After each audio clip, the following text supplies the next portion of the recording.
είναι αυτό? Ένα σφουργίτη.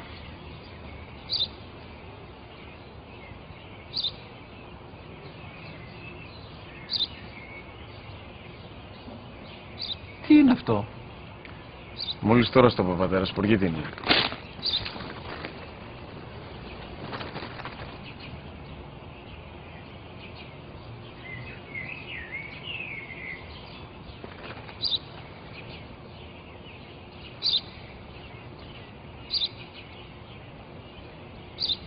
Τι είναι αυτό?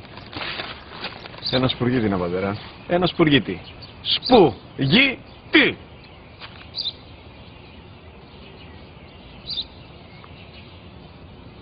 Τι είναι αυτό? Γιατί το κάνεις αυτό το πράγμα, μπορείς να μου πεις? Τόσες φορές σου είπα, είναι ένα σπουργίτη. Δεν το καταλαβαίνεις. Πού πας?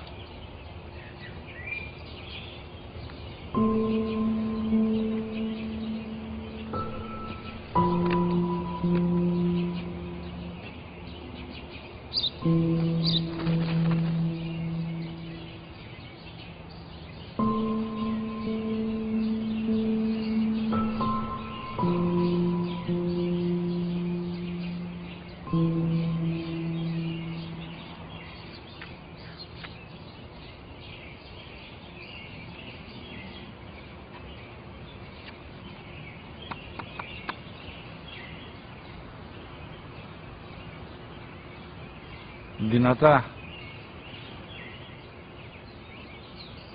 Σήμερα ο μικρός μου γιος που πριν λίγες μέρες έκλεισε τα 3 καθόταν μαζί μου έξω στο πάρκο όταν ένας σπουργίτη ήρθε και κάθισε απέναντί μας. Ο γιος μου με ρώτησε 21 φορές τι ήταν αυτό και του απάντησα και τις 21 φορές ότι ήταν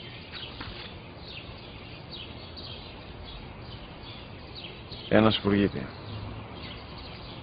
Τον αγκάλιασα τρυφερά και τις 21 φορές που μου έκανε την ίδια ερώτηση, ξανά και ξανά, χωρίς να εκνευριστώ, νιώθοντας στοργή για το αθώο μου αγοράκι.